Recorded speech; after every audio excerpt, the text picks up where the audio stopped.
Good afternoon and welcome to the special quarterly briefing on Congress Sets the Budgetary Process in Motion. I'm Emily Pazzi. I'm APA's Outreach and Communications Manager for our Policy Advocacy team here in Washington, D.C. It's a pleasure to have you all on the call today. Today we are going to be talking about quite a few things related to the budget and appropriations process. We're going to have a quick update on where Congress is rather, in the appropriations process from my colleague Tess Hembry. We're going to be talking about some of the advocacy actions that you all, as members of the Planners Advocacy Network, will have an opportunity to participate in to actually shape some of those outcomes at the federal policy, which is always a very exciting opportunity. We're going to be talking a little bit more about some other important issue updates that APA follows very closely. And then we're going to be spending the last portion of today's webinar talking about some additional opportunities that are coming up over the next couple months for members of this group to really make an impact at the federal level.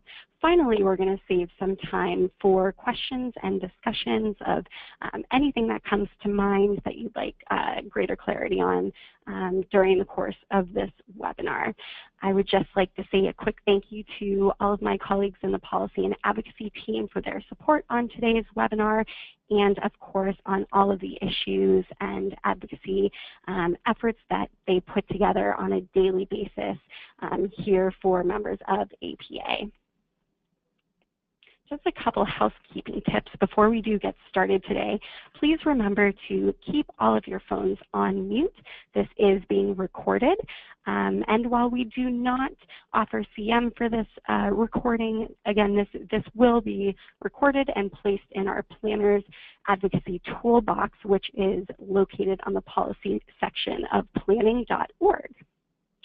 If you have any questions that come to mind about the webinar itself or any of the content we talk about today, please do be sure to add those to the chat box to the right of your screen. And with that, we're going to go ahead and get started. Tess?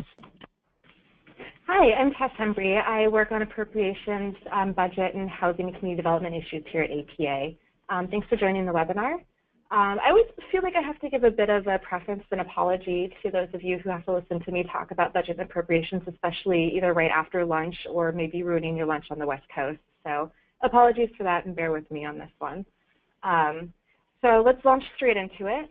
Fiscal year 17, which is the current fiscal year that we're in that began on October 1st, was finalized by Congress in May. So that's a pretty late time to finalize a budget 7 months into the fiscal year. And I'm saying this for one specific reason, because it significantly set back work for the upcoming budget process. So the fiscal year 18 will begin on October 1st, and typically we like to see the work on fiscal year 18 begin in early February. But because fiscal year 17 was so late, work couldn't begin until late May. So the President launched the fiscal year 18 budget and appropriations process by releasing his budget in late May. It was pretty devastating on basically every level for programs that are critical to planners, and we'll get into the numbers a little bit later. Luckily for us, his budget proposal has largely been ignored by Congress because it's purely a political document with no force of law. Congress can choose to accept it wholesale, they can choose to ignore it, or they can choose to take parts of it if they would like to. At least for the planning programs, luckily they've pretty much ignored it so far.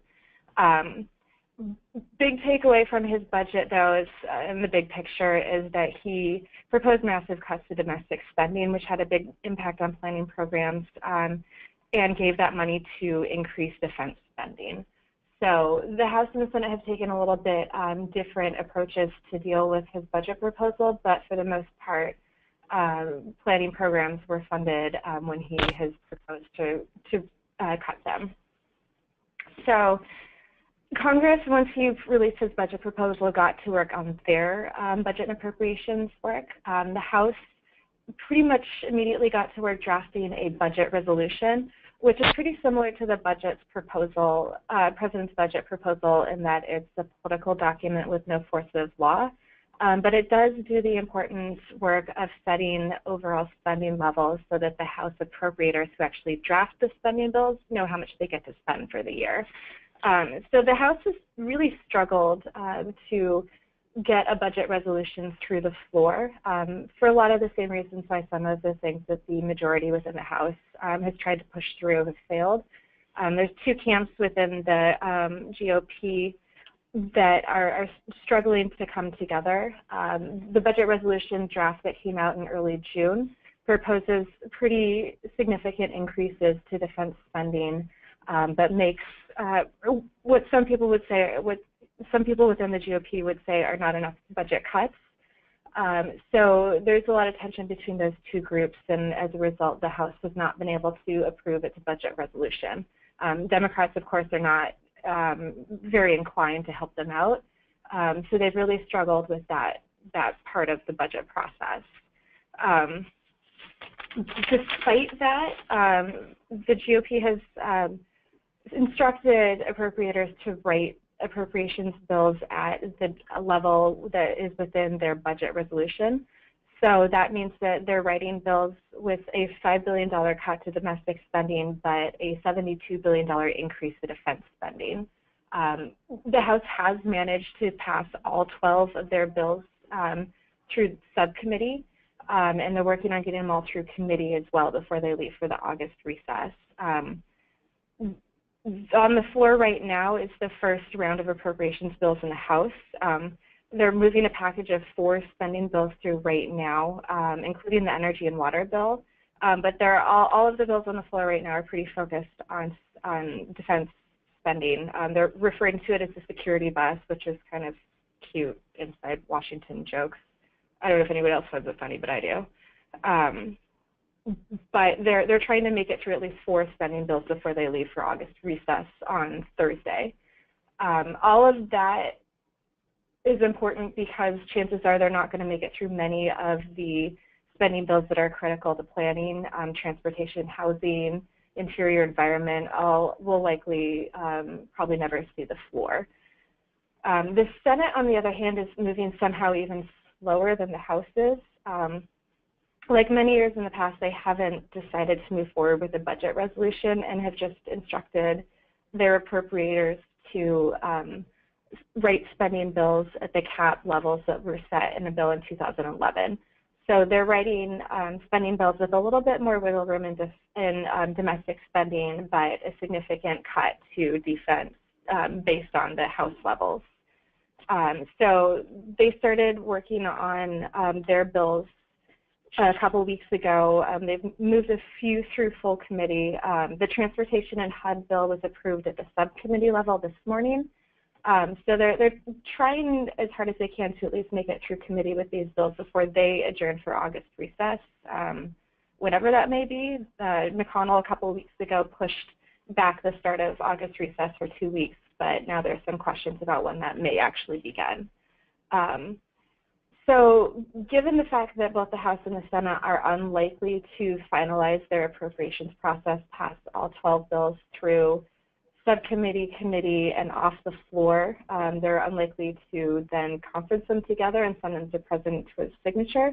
So because that whole process, once again, has completely broken down, we're likely to see a continuing resolution in September. And I'll talk a little bit more about that, what the impact of that will be. But a continuing resolution is just essentially a spending bill that continues prior year funding levels. So in this case, it would be FY17 levels forward into the next fiscal year, so fiscal year 18. So we'll talk a little bit about that in a minute.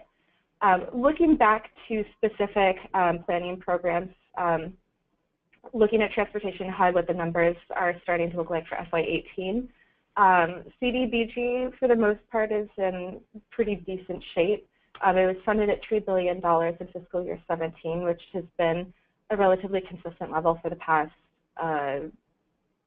probably 8 years, give or take. The president did decide to eliminate all CD programs, so that was not super great to see. But luckily, the House and the Senate both have chose to put funding back in community development block grant. Same with the home program. It took a pretty massive cut in 2012, I believe it was. About 50% of the program was cut, and since then it's maintained a funding level of roughly $800 million to about $1 billion. So it's pretty much within that funding level in the House and the Senate. Choice neighborhoods saw a really big bump up compared to previous years in fiscal year 17 bill. Unfortunately, the House only put $20 million in, which is barely an implementation grant. In the fiscal year 18 Senate bill, all I know is that it's funded. The full text of the bill hasn't come out yet, and Senate staff wasn't willing to tell me the specific numbers. So it's at least in the bill, which is a good foundation.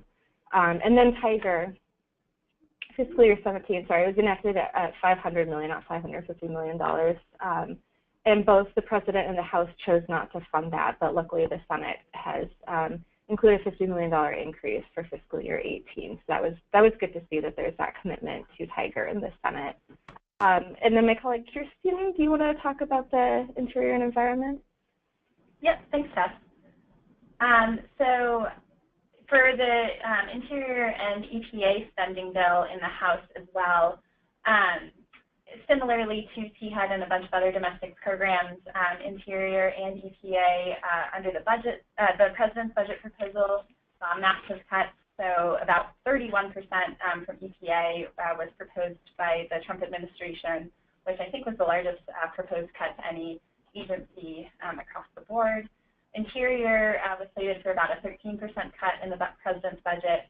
And similarly, the House has rejected in large part those sort of massive dramatic scale cuts. That said, Interior in the House's proposal did see a 3% cut and EPA about a 7% cut from the FY17 enacted level. And we are still waiting on Senate numbers for Interior and EPA. They have not yet announced when they will be considering the Interior EPA bill in subcommittee or the full committee in the Senate. So we are awaiting those numbers as we speak. I do just want to quickly, if you can go back for just one second, I do just want to quickly highlight a couple of programs within Interior and EPA that are of particular interest and that we've been following pretty closely. The Land and Water Conservation Fund, which highlights or which provides federal funding for the National Park Service as well as for states and local communities to plan and develop close to home parks, saw a pretty significant cut in the Interior EPA bill of about 31%. Within that, the State Assistance Program, which provides formula grants to states for state park and local park projects, saw about a 28% cut.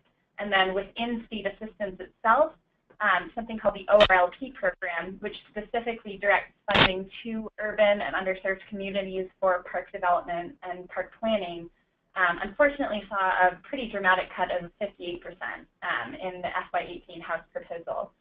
I do just want to put that into a little bit of context. The National Park Service has had some issues with administration. They have expressed that they have not, and NPS oversees the ORLP program, and they've expressed that they do not have the administrative funding available to adequately maintain and put out these grants. And so it took them about 10 additional months after they told us that they were going to be releasing the 2016 round of grant recipients for ORLP. There was a huge delay. It took them a really long time. And so in the report language that accompanied the FY18 House proposal, appropriators actually recognized that this program is important. They called out the ORLP program specifically and said that this is a really important program. And they said that they are continuing to provide funding for it, even though at the time the bill was released, the 2016 grant recipients hadn't been announced yet.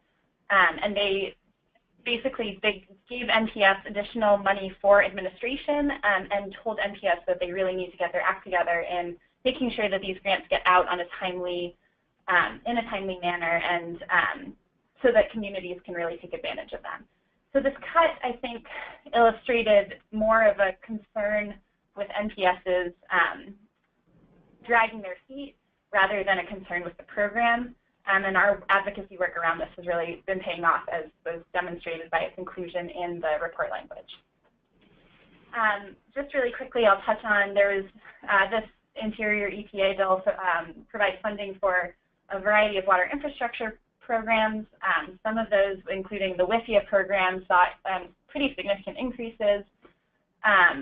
That said, the Clean Water State Revolving Fund, which provides low-interest financing for smaller-scale water infrastructure projects, actually sees a cut in the House bill. And at a time when water infrastructure is known to be aging and failing, now is definitely not the time to be cutting that. So we'll definitely be on the lookout for Senate numbers there. And finally, you can see at the bottom there were some increases for things like the Brownfields program and the Historic Preservation program as well in this bill. So with that, I will turn it, I think, back over to Tess. Thank you, Kirsten. My name is Trevor. I'm the Government Affairs Associate with the APA's Policy and Advocacy team, and I'm going to take us back to a look at President Trump's skinny budget proposal and what we did since then, and then what we are going to do now in the budget advocacy efforts. In April, we briefed you on President Trump's skinny budget proposal and what could be done in the meantime to defend those programs. And we asked advocates like you to get involved and amplify the planning voice on a federal level, and you did just that. In 2017 alone, we have seen the most impressive advocacy numbers since the inception of the network. Thus far, our action alerts featured in the Planners Advocacy Network newsletter and on our website's Legislative Action Center have been shared more than 400 times with elected officials. Cynthia Bowen's statement, APA's president, disapproving that skinny budget proposed by the Trump administration alone was shared over 200 times. The 302B national sign-on letter that we urge planners to sign on to save community development programs was a huge success as well. The Senate funded the Transportation, Housing, and Urban Development Bill at $2.4 billion above current year funding levels, which is a huge increase considering this tough budget climate. The letter generated over 3,500 signatures, including our advocates who had one of the largest proportions of signatures, with more than 70 planning organizations signing their name to the letter. In addition to those high engagement levels this year, we've also experienced an increasing size in the network. Our Twitter handle at APA Advocates, APA's Policy and Advocacy social handle, has over 250 new followers in 2017, and over 700 APA members have signed up for the Planners Advocacy Network alone since the start of 2017. Despite this high level of engagement and significant progress we've made by planning advocates surrounding our budgetary advocacy efforts, there's much more work to be done in 2017. Congress has until the end of September to pass a funding bill for the 2018 fiscal year, and congressional appropriations process is officially underway. There's not much time between now and the budget deadline, so we're doing everything we can to make advancing smart federal planning policies as easy and as accessible as possible. One of those changes has been the streamlining of the sign-up process for the network. Now all interested APM members have to do is just visit our website at planning.org/advocacy page, click Join Today, and update their APA profile on the next web page. And they're opted in less than a minute. This update comes at just the right time because now advocacy efforts are really starting to ramp up around this time of year, and that brings us to the next slide of August recess. It is traditionally August recess features members of Congress leaving Washington, D.C. to head home for the entire month of August to meet with their constituents, attend local events, host fundraisers, etc. Things are a little different this year. Earlier this month, as Tess alluded to, Senator Mitch McConnell announced a delay, effectively shortening Senator's visits home to August 14th to September 1st. And that gives advocates like you more time to prepare your message to your representatives. So we will be taking to Twitter, Facebook, and calling legislators when August hits. But in the meantime, follow our APA Advocates handle, take note of your legislators' contact info, and look for August recess resources in the next Planners Advocacy Network newsletter email. If you really want to stand up for planning during the month of August, though, we ask you to sign up for our latest action alert, which is where you will receive help from staff in getting an in-district meeting scheduled during August. When you sign up, we will be sending all interested advocates a list of resources you need to schedule a successful one-on-one meeting with your representative offices while they're back home during August recess.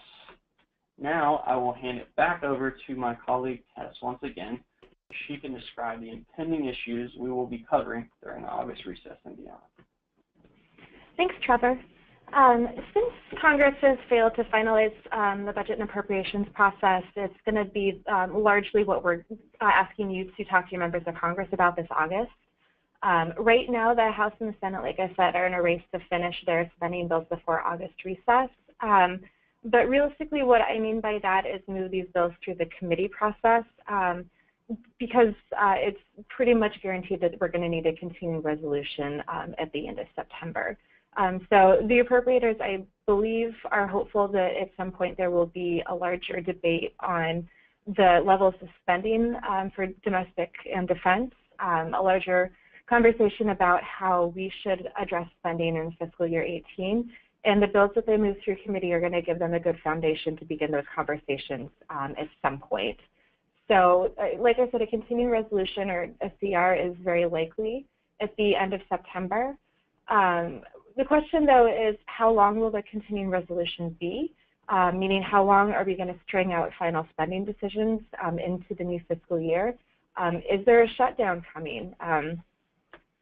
Usually around the beginning of September, you start hearing members of Congress start to insinuate that if they don't get certain things in the bill, or if it's not what's called a clean bill with no additions to the bill, they're going to shut the government down. At this point, I don't think it's really likely that there'll be a shutdown, but it's always something to keep in the back of your head, just because it's always a possibility at the beginning of a new fiscal year.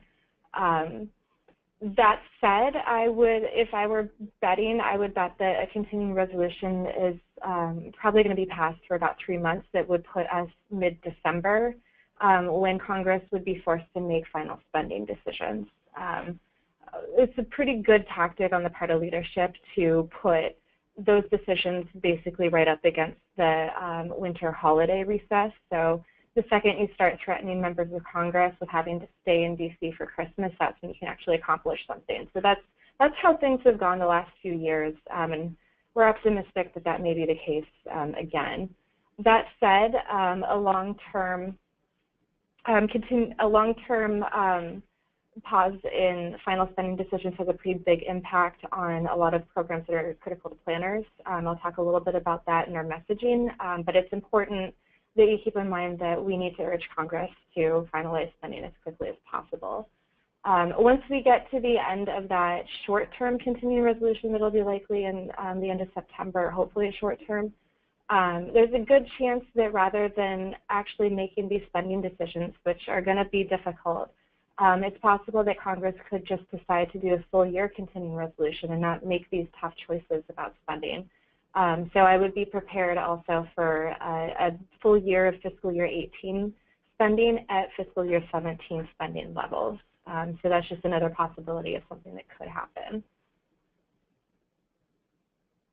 Some of the key asks on budget and appropriations that we're urging you to talk to your members of Congress about this August. Like I said, finalizing the spending decisions as soon as possible is really important. Programs like Home, CDBG, those formula funds don't get awarded until there's a full year bill in place. So the longer this gets drawn out, the longer it takes for you to know how much funding you'll be getting from those programs. Also, grants like Tiger won't issue their notice of funding availability and open up that competitive process until there's a final bill in place, so that can have an impact as well. Another thing I would mention is avoiding a government shutdown. That's not necessarily an ask that I would push as the most important one, but if the rhetoric starts to get heated in September, it will have been good to just at least address it in passing with your members of Congress. Another thing that's important is to reach a budget deal in Congress that includes domestic and defense spending parity. That takes a small amount of explanation. So there was a Budget Control Act bill that was passed in 2011 after a big fiscal cliff fight. And what it did was set spending caps between fiscal year 12 and fiscal year 20. So full spending caps that set both domestic spending and defense spending. An important factor in that bill was that the bill mandated that any cut to domestic spending would have to be equally cut on the defense side. So it was making sure that that pain was spread across all programs funded by the government, and it's been really helpful in maintaining funding for programs, planning programs, transportation, housing, because members of Congress can't push for defense increase at the expense of domestic programs. So as we start to look forward to trying to finalize fiscal year 18 spending, there's a lot of members of Congress that want to push for that increase in defense spending.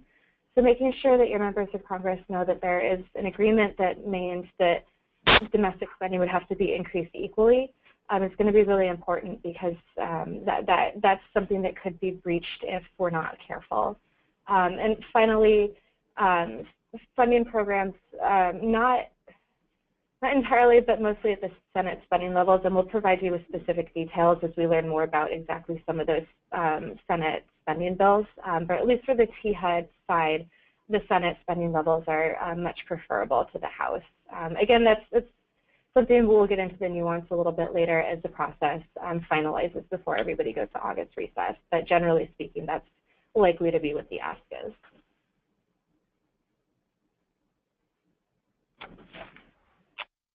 Okay, so this is Kirsten again, and I am going to quickly run through some updates on some federal policies that APA has been watching and will continue to watch in the coming months, but just provide you some updates on the status of where these policies stand. So the first one I want to touch on is infrastructure. As I know that you have probably heard, infrastructure has really been a big buzzword with the administration as well as in the halls of Congress of late. And when the Trump administration released their longer, more detailed version of their budget proposal earlier this year, they actually also included a one-pager outline for infrastructure. The outline did address some of the broad themes that they are hoping to see in any infrastructure package, but to be frank, it really fell way short of providing any real clarity on a specific proposal. The outline did suggest an emphasis on rewarding localities that commit local funds and engage private partners. And it also suggested expanding programs like TIFIA and encouraging private engagement through things like tolling and asset recycling. So the administration continues to say that they want to provide about $200 billion of the total $1 trillion in direct federal spending on any infrastructure package, but they, again, have yet to offer any sort of specific plan on how they would do so. Secretary Chow recently actually told Congress that they are still debating internally what the right funding source might be for that $200 billion, and I think you'll see a pretty significant fight amongst members of the GOP on how to pay for that sort of huge level of spending at around $200 billion. So looking forward, action on infrastructure is at best probably slated for late 2017, but it's likely to fall into 2018. And that it will likely have to come after the current round of appropriations moves forward. And now, in all likelihood, it will come after some sort of tax reform discussion. So if you could go to the next slide, yep. So the next program I want to talk to you about is the National Flood Insurance Program. It needs to be extended or reauthorized by September 30th. And it's currently, as a result, seeing action in both the House and the Senate. This issue is important to EPA because any NFIP bill that moves through Congress will likely include provisions related to mitigation and mapping. So in the House, the Financial Services Committee has passed several bills related to reauthorization. In general, these bills have pushed for more private involvement in flood insurance. But then in the Senate last week, the chairman and ranking Democrat on the Banking Committee introduced draft reauthorization legislation, which would reauthorize the program for 6 years, and it includes provisions requiring local assessments and plans, expanding mapping and data access, and extending the mitigation grant funding. And this proposal, this draft legislation, is likely to be the basis of any Senate action moving forward, but it's also very likely to see amendments as the process progresses. So definitely keep an eye out after August recess for action in the Senate on the National Flood Insurance Program as they approach very quickly the September 30th deadline. We will, of course, be keeping an eye on this very closely and keeping you updated through the blog and the social media and other channels. But the one other thing I do want to touch on is a new bipartisan bill was also introduced by Senators Kennedy and Reed, and they basically propose modeling flood mitigation off of the water infrastructure proposal or plans that I discussed earlier. So the Clean Water State Revolving Funds and the Drinking Water State Revolving Funds. And so they've introduced this legislation that would establish a flood mitigation revolving loan fund. And it seems pretty likely that this could be added to any larger package that moves forward. Next slide, please. So the next issue I want to touch on is that of autonomous vehicles. AVs are, of course, with advancing technology and innovation surrounding them, they're becoming a major focus at the Department of Transportation. Secretary Chow has promised a new review of regulations and guidance to be released this fall. And at this point, bipartisan legislation is also looking very likely. The House Energy and Commerce Subcommittee actually became the first congressional panel to formally pass a bill focused on AVs. This happened last week, and the bill passed by unanimous voice vote in the subcommittee. And this really seems to be an area where Democrats and Republicans actually seem eager to collaborate, which, given the current political environment, is definitely an exciting opportunity, I think, around the issue of autonomous vehicles. So in the Senate, a group of 4 senators, 2 Republicans and 2 Democrats on the Commerce Committee, including the ranking member and the chairman, they have agreed to produce a joint bill, and drafts have been circulating internally of this bill, but it hasn't been released formally yet or introduced. And what we've been hearing is that will likely take place after the recess. And so the main focus on the Hill in taking action on autonomous vehicles is really to preempt differing state standards, while also addressing issues like harmonizing safety standards, clarifying DOT regulatory requirements, and issues like of cybersecurity. There's also an opportunity to incorporate studies and discussion of local implementation, including looking at planning and design issues. And again, as I mentioned, this is definitely an area that seems like it's right for bipartisan cooperation moving forward. The next issue I want to talk about is the census.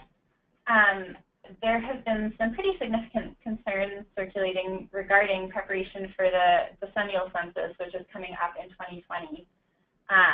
Many of you may have heard that the census director resigned, and the resignation came in part from disagreements with the administration. And to date, no permanent director has yet been even nominated by the administration.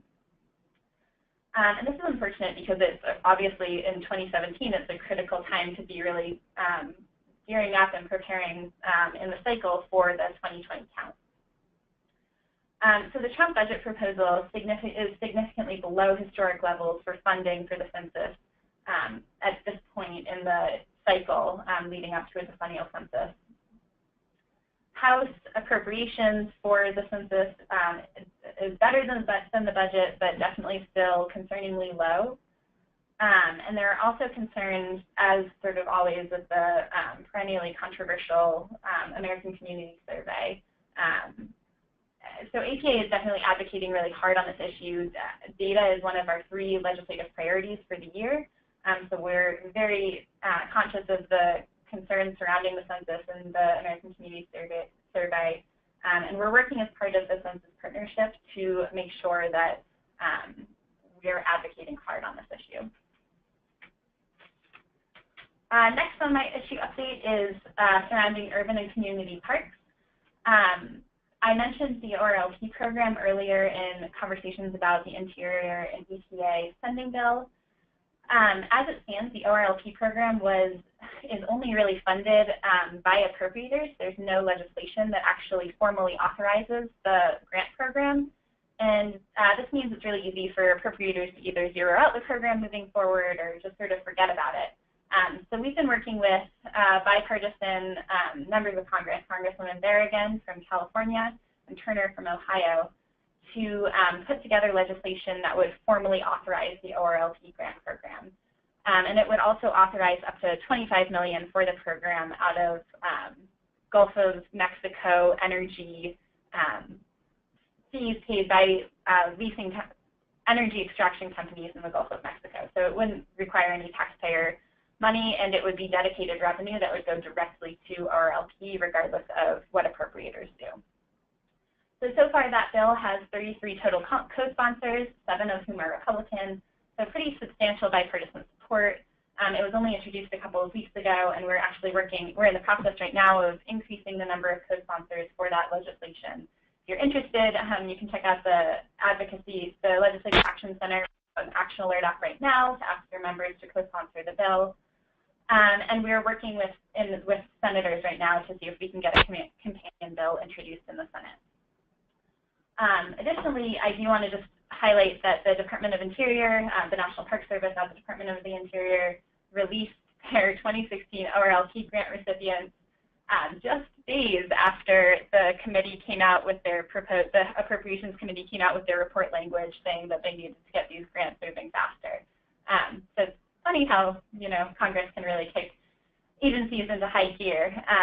It's really exciting. These grants have been long overdue in awarding, and they provided about over $13 million to 22 cities across the country for park development projects nationwide in cities. And in addition, I should just note that there were also 2 planning grants granted through the ORLP process. Those were released last fall, and they went to Missouri and Maryland through ORLP. And then finally, in terms of issue updates, I just want to highlight the Digital Coast program. This Digital Coast, for any of you who don't know, is a program at the National Oceanic and Atmospheric Administration that essentially is working to collect, consolidate, and disseminate data on coastal data to planners and other industry professionals who can use this data for things like hazard mitigation, mapping storm surge, and sea level rise, and things like that. So APA has been part of the Digital Coast Partnership for, I think, over a decade now, really working to make sure that this project is robust and doing a good job at making sure this data is widely accessible to planners around the country.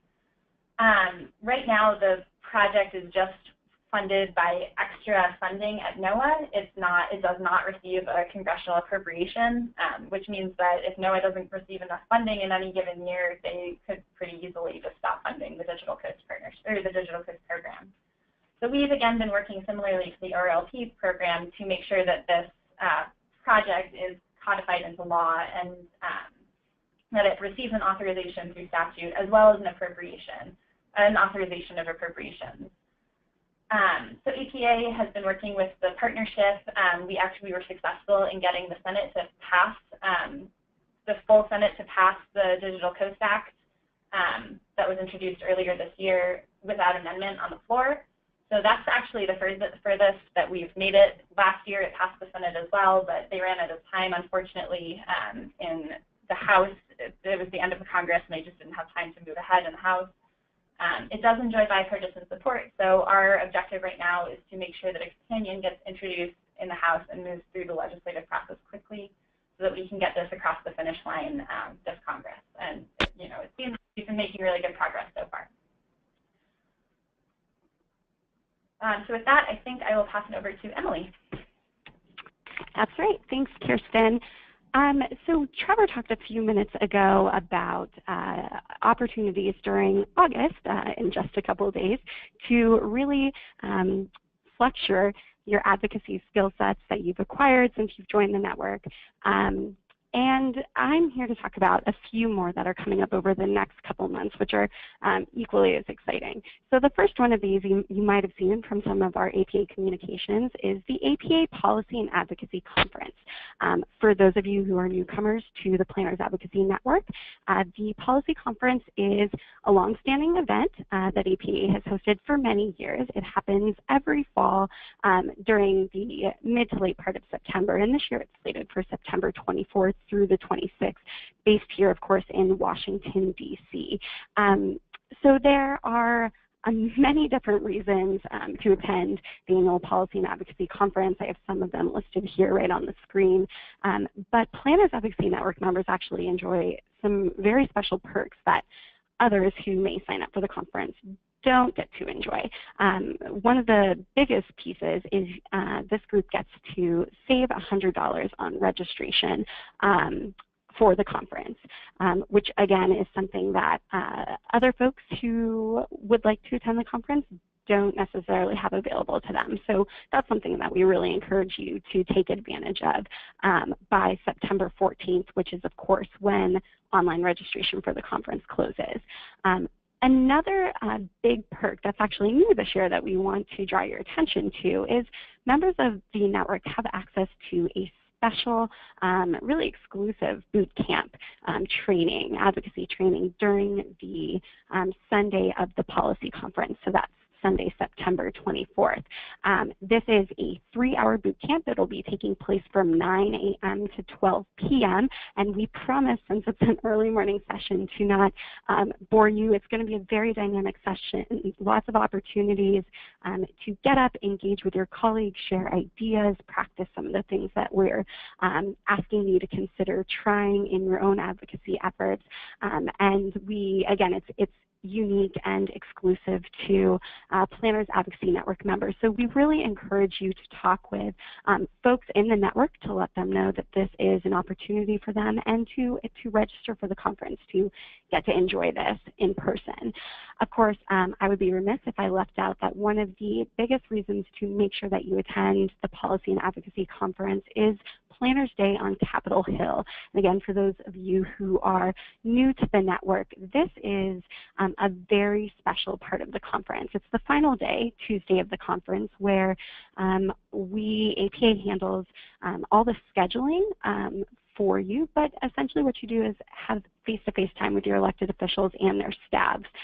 You get an opportunity to talk to them about the issues that are top of mind for planners, some of the things that we talked about here today, some of those asks that we're recommending that you keep in mind throughout August recess and beyond. And this is an opportunity to begin building a relationship with your elected official if you have not already done so. And it's an opportunity to give yourself credibility as a planning expert. Do remember, of course, that many elected officials aren't terribly well versed in planning issues, and so this is your opportunity as the premier expert in planning to help them understand what the critical issues are from a planning perspective. Again, Planners Day on Capitol Hill takes place on September 26th, the final day of the conference. For those of you registered for the policy conference, we will be having a special Planners Day prep webinar on Thursday, September 7th, and more information will be going out through the weekly Planners Advocacy Network emails, so be sure to watch for that. Another opportunity that you might have heard about through some of our communications channels are the APA policy guides. So we currently have 3 that are moving through the policy guide adoption phase right now. We have one focused on healthy communities, we have one on housing, and one focused on social equity and inclusive growth. The healthy communities policy guide is ready, or appears that it will be ready for adoption at this year's Fall Policy and Advocacy Conference, which is very exciting. And before it can be adopted, though, we need input from members to make sure that we are positioning, we are taking a position that the rest of the organization agrees with. And so as members of the Planners Advocacy Network, you all have a really important role to play to help us shape that federal policy before it is officially adopted in September. So at the beginning of August, we are actually going to be launching a commenting period that will last the entire month of August. All APA members will have an opportunity to engage, to point us to additional resources that they think we might consider to help shape what we currently have drafted. And I should mention and give a shout out to all of those folks who have worked very hard on pulling the current draft of the Healthy Communities Policy Guide together based out of our Legislative and Policy Committee and some other health interest groups spread across APA. They've all been playing a very instrumental role in making sure this comes to life. So watch for more information here coming out in the next week of ways to engage and give your feedback. And the final piece that I want to talk about is National Community Planning Month. National Community Planning Month happens, of course, every October. Most of you are probably very well versed with this. This is also the time when we make our Great Places in America announcement, which officially kicks off National Community Planning Month, of course. This time immediately follows our policy conference time, which makes it a great opportunity to think about how you can use Planning Month as an opportunity to, again, practice those advocacy skills that you just learned at the Policy and Advocacy Conference. Think about how will you communicate the role of planning in creating the spaces your community members love the most to those elected officials. This year, for the first time, really, we are asking members to really connect the dots for elected officials, really at every level of government, to help them understand, what the role of planning is and of planners in creating great places, for example. So there's a couple of different ways that you'll be able to engage in this effort, but a couple that I just want to throw out for you all to consider. October, of course, is the time when we announce our newest Great Places in America, which is always very exciting. But this year also marks the 10-year anniversaries of the Great Places in America program. And to date, we've had 260 designees. There is a Great Places designee in every single state in the United States. So I would encourage you to visit planning.org/Great Places. Take a look at that list.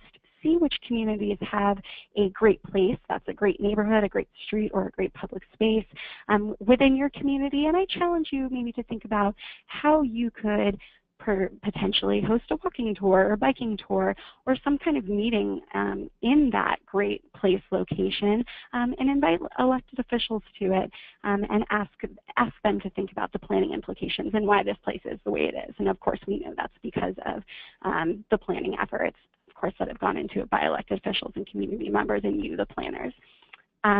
Another great way to engage during Planning Month is to think about other opportunities that are going on in your community that might be ripe to piggyback off of, where you can maybe, for example, at a local beer fest, tag on a booth from the local planning department where you guys have an opportunity to talk about some of the exciting plans underway in your community right now. It's our goal through National Community Planning Month, particularly with an advocacy or through the advocacy kind of viewpoint, is to understand how we can help elected officials, of course, but members of the community as well, kind of connect the dots and understand what the role of planners are in creating the places we love the most. And so there will be a lot more resources coming out over the next couple weeks, certainly into mid-August. We will be launching our 2017 Planning Month Resource Hub, of course, available on planning.org. So challenge you all to start thinking about how you can connect those dots early before October hits. And at this point, we are going to be taking any questions that you folks have. I'm going to hand it back over to Tess. Thank you. So there's a chat box on the right-hand side of your screen, kind of towards the bottom of that, box on the right. You can type your questions in there. Right now, we don't have any questions. But we're happy to clarify anything that we said that you may have questions about. If you have comments, anything you want to throw at us, type it into that box there. All right, we do have one question. Which is likely to be closest to the final product, House budget, the Senate budget, or the President's budget? That's a very good question. The answer to that question really largely depends on what they do as far as a budget deal is concerned. As it is right now, the House's budget proposal to increase defense spending so significantly at the expense of domestic spending requires a 60-vote threshold in the Senate because they're changing legislative language. That said, I would be more inclined to think that the Senate's budget will probably be slightly closer to what we may see in the end just because they are adhering to that cap that was set by the Budget Control Act. But I think all bets are off when you have a serious conversation about what our spending levels for the fiscal year 18 are going to look like. And that's why it's critically important in August for you guys to go back to your legislators and talk to them about the implications of a budget deal and make sure that the domestic spending is considered equally to the defense spending and that there's increases that mirror that defense spending. That said, I think nobody's seriously considering the President's budget as far as planning programs are concerned.